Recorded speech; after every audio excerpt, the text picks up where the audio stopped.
Pinakahihintay natin.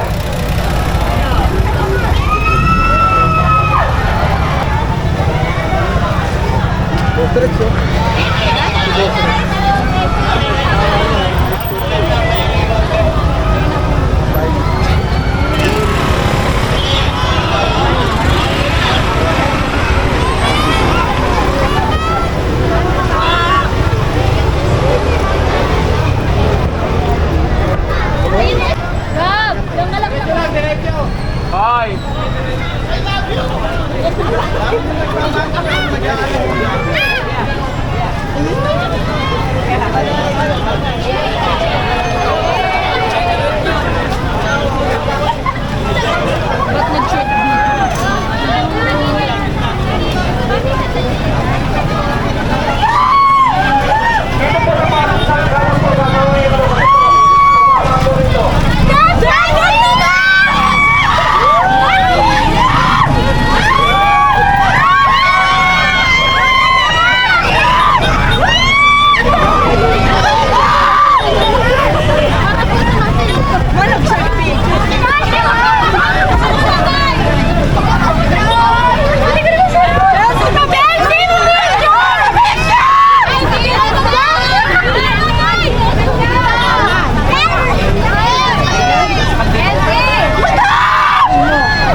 Isang kapasyahang nagpapahayag ng pagkilala at pagpapahalaga kay Binibining Chelsea Ann Manalo na nakaronahan bilang Miss Universe Philippines para sa taong 2024. Sapagkat itinadhana ng Section 458 ng Batas Republika bilang 7160 na mas lalong kilala sa katawagang Batas ng Pamahalaang Lokal ng 1991 na isa sa mga kapangyarihan, tungkulin, gawain at sahod ng sangguniang panglungsod bilang tagapagbatas ng lungsod na magpapatibay ng ordinansa at pagpasa ng resolusyon para sa kalahatang kagalingan ng lungsod.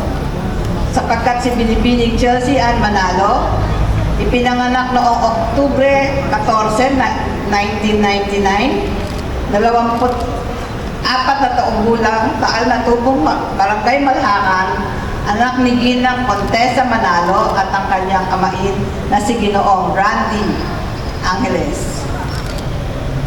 Sapagkat lumahok si Binibining Chelsea Ann sa nakaraang Miss Universe Philippines 2024 bilang Miss Bulacan na ginanap sa Mall of Asia Arena, Pasay City noong Mayo 22, 2024. Sapagkat nagpamalas ng talento, katalanuhan at kagandahan, si Binibining Chelsea Ann upang makuha ang corona bilang Miss Universe Philippines 2024. Sa patimpalang at siya ang kakatawan sa bansang Pilipinas sa gaganaping Miss Universe 2024 sa bansang Mexico. Isang malaking karangalan ito para sa lahat ng Megaweños at sa lungsod ng Megawayan.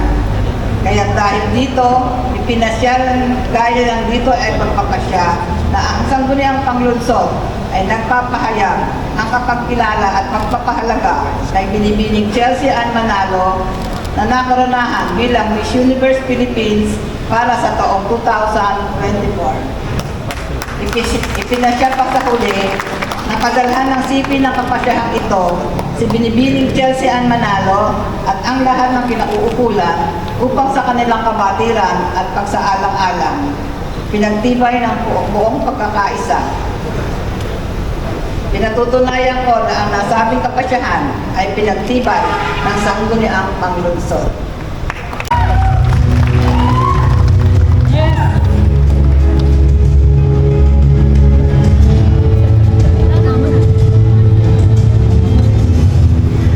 Magandang umaga po sa inyo lahat. Kamusta po kayo? Okay pa ba kayong lahat dyan? Ako po yung magpapakilala muna. Ako po si Chelsea Manalo, 24 years old. Nakatira po ako sa Malhakan, Maykawayan City, Bulacan. Sa Maykawayan City, dito po ako pinanganak. Dito ako nag-aral. Dito ako nangarap. Dito ako nagkaroon ng good memories. At madami. Good or bad, it's all in the past. Only take the good with you. Gusto ko magbigay ng recognition sa Maykawayan City, Bulacan. Ang aking ipagmamalaki sa bawat sulok ng Pilipinas at mundo. So, alam ko, yung iba dito nakapunta naman sa unang homecoming ko, pero wala atang katumbas ang homecoming pag sa sarili mong tahanan sa Maykawayan. Gusto ko pong magpasalamat sa inyo lahat na dumalo sa parade, kay Sir Frankie Shonzon for making a beautiful parade float for me, at sa mga kinauukulan, kay Congresswomen, to our Vice Mayor and City Mayor. Maraming salamat po. So maraming gustong magtanong sa isang katulad ko na alam kong maraming pangarap, hindi na pageantry, pero sa mga gusto nating makamit. Paano ba? Paano ko nakamit to? Paano ko nakuha yung corona? Sa journey of joining pageant, actually it was never easy, and I will always keep saying it. Hindi kasi siya madali dahil pag nangangarap ka, minsan nakakatakot siya. It has always been a principle na laging sinasabi ng parents ko na if you dream, then dream big. But minsan minsan nakakatakot din eh. Kasi parang, when in pageantry, pag alam mo ang dami mong magagandang kalaban, hindi mo talaga maipagkakaili na somehow you compare yourself. And sa totoo lang, naranasan ko din po yun. I've gone through challenges not just in pageantry but in life that I almost thought of myself not joining because I compare myself to the standard of beauty. But again, this is sinagot kong Q&A question. I am my own standard. I am a woman of color and I will always continue to represent my country.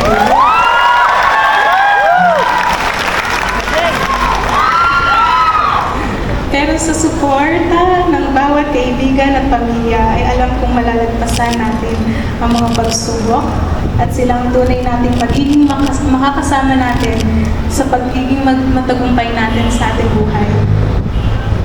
Actually, gusto kong umpisahan sa pangarap at yun ay sa eskwelahan. Sa San Isidro San Roque Academy. Kay Ma'am Lani, kay Ma'am Lanel, to all the faculty, staff, and teachers of San Isidro, you guys have imparted such a big role in my personality as a woman who I am right now. Malaking pasasalamat po yun sa inyo. Hindi lang din sa San Isidro, nag-aral actually po ako sa Cardinal St. Joseph Academy sa Pandayan. Pero growing up, and dreaming to become a beauty queen, somehow, nag-umpisa talaga siya sa school pageants dahil sila yung tunay ng mga taong tutulong sa'yo who will also mold you to your dreams. It started with my parents, but of course, through education, the teachers who will support you and your family. Sila yung tunay din na makakapaghubog sa'yo. Nag-umpisa sa pageantry, Macy Prisa. Alam naman natin, it's a really beautiful association for each and every private school, which we call Make Hawaiian City Private School Association. Then it went to Prisa. Dito, tuloy-tuloy na mold yung pangarap ko. Hindi lang dahil gusto ko magpaganda, pero dahil nakikita kong meron taong sumusuporta sa akin. Hindi agad ikaw magiging magaling, may learning, bakit hindi tayo minsan nagtatagumpay. Pero sabi ko, kung meron taong isa lang ang magpupush sa'yo, hindi ka mawawala sa landas, hindi ka mahihirapan to chase your dreams. Hindi lang naman isa, pero ang dami nila. Andito sila lahat. Second of all, sa family ko, mommy and daddy, lagi silang nakasuporta. Gusto ko at paulit-ulit ko sasabihin sa kanila kung gaano ko sila kamahal. Dahil hindi ako iyak. Salamat sa mami at sa daddy kasi lagi nilang sinasabi sa akin to be humble, maging mabuti ka sa kapwa. Kahit somehow hindi magiging mabuti sa'yo, you remain kind.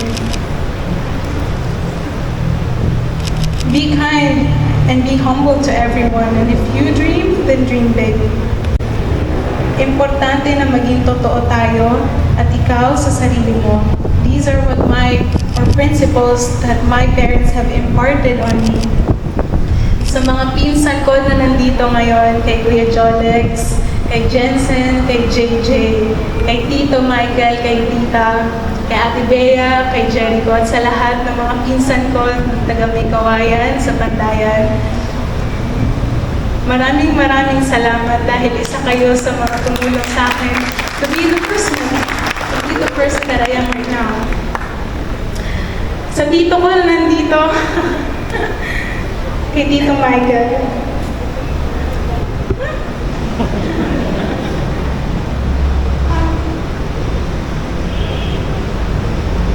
Actually, hindi naman pala beauty queen ata yung una kong pangarap.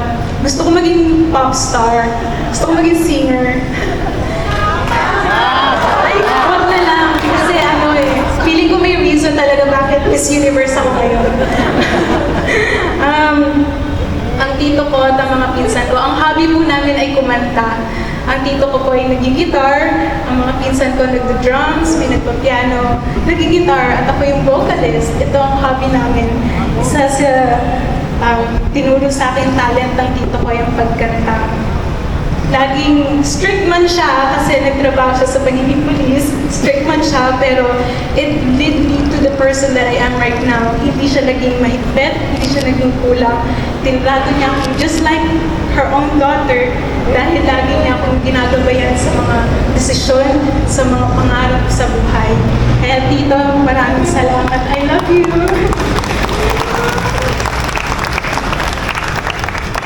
Kaya feeling ko talaga may sign ni God. Bakit walang talent portion sa Miss Universe Philippines ngayon?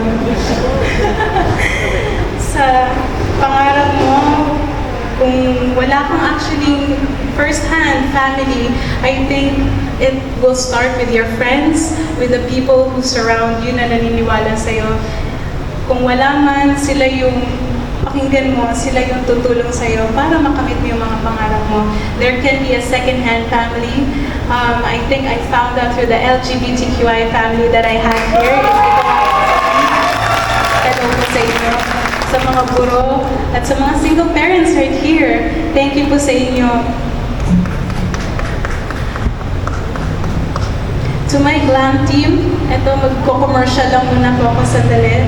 Gusto kong bigyan kayo ng recognition. Unang-una na kay Sir Manny Halasan. Thank you. Hindi ko na pahabain dahil alam mo na lahat yun, pero ikaw ang una naniniwala sa akin. Kay Sir Benz Volante, ang aking mother of all mothers, dahil siya yung nakadiscover somehow sa akin when I was just starting to join pageantry in school. To the team Harold Lejarde, thank you kay Kuya Harold, kay Mama Diana Villacorta, Jo Mario Alpindo, Noriel Roldan, David Evaya, James Eusebio, kay Miss Ella Pan, Hil Sayo, Kuya Amos, kay Kuya Tupe, kay Mon, kay Ate Omay, Ate Jessica, and kay Florence. To the designers of Make Hawaiian in every part that have helped me, Kokay Lizazo, Sonny Boy, Just Real, Manny Halasan, kay Kuya Patrick Henry, Justine Aleman, to Doc Arnold, kay Doktora Gatmaitan, and Attorney Ron. Most especially kay Seven Barreto for making me pretty sa aking mga photographs. At dito po siya. Kay Ate Berna and Manny Halasan, Angels and Source. And last but not the least, kay Sir Frankie Shanzon. Maraming salamat for taking a good part of my journey. My victory is all for you too.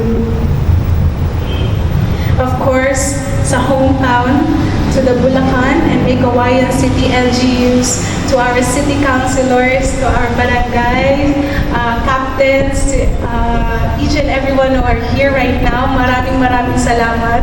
Hindi ko makakalimutan yung tinulong niyo sa akin. Ito yung naging gabay ko para patuloy na mangarap dahil hindi siya madali. Pero kayo sa sariling home ng Mikawayan City, ito ang naging gabay ko at nagpatuloy sa akin para makamit ko yung tagumpay to be your Miss Universe Philippines. To Congresswoman Linabel Ruth Villarita, to our City Mayor Attorney Henry Villarita, to Vice Mayor Joji Biolago, maraming salamat po. To the Sangguniang Kabataan, to the Mikawayan Police Department, and to the Miss Universe Philippines team and organization, maraming salamat. Hindi po ako titigil na magpasalamat dahil hindi pa naman natatapos ang journey ko. Hindi pa natatapos ang laban. I am just about to start. Meron pa tayong mas malaking stage na isisigaw. I am nervous because with all the support I have been getting, it doesn't feel like I am not ready at all, but more excited to shout our country's name, Philippines! Words with the God Almighty, with the prayers. There is no impossible things if you believe in miracles. Do not be afraid to pray and keep asking, why is it taking too long? I think your time will only come because time will come and it will be yours. Do good and He will bless you. My hometown, May Kawayan City, Bulacan, I will carry and proudly represent you as I wear the sash of our country's name because home is where the heart is. Muli, maraming salamat po sa inyong lahat.